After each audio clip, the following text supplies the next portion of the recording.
Shqipëria e Silvinjos mori fitore historike mbrëm ndaj Serbisë, ku qezin triumfuan me golin e Rej Manajt, i cili pati vlerë për 3 pikët e harta.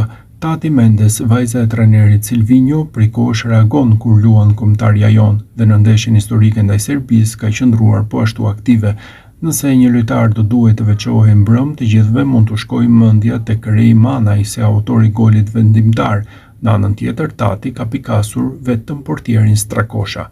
Ky portier meriton një çmim, shkruan vajza Silvinjos në bisedën e publikuar duke vlerësuar gardianin që mbajti portën e paprekur.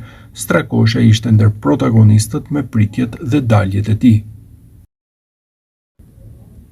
Kombëtarja shqiptare bëri siç duhet detyrat e shtëpisë, ku qezinjtë arritën të triumfonin në Leskovac ndaj Serbisë. Goli i Rej Manajt në minutat shtesë të pjesës së parë bëri që të shpërthente festat e kuqezinjtë, një ndeshje fantastike nga futbollistët e kombëtares, të cilët ishin të kujtesshëm në një ndeshje mjaft delikate.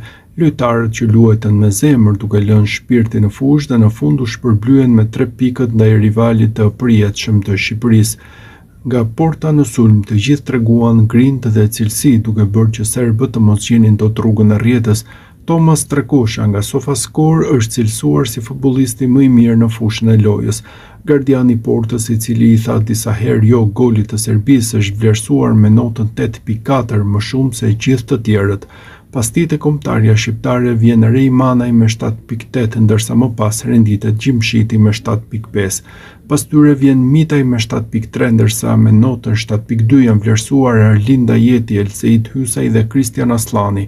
Ndërkohë me notën 7 janë vlerësuar Julian Shehu, Qazim Laçi dhe Myrto Uzuni, ndërsa i vetmi sipas SofaScore që nuk kaloi klasën ndaj Serbisë është Armando Broja.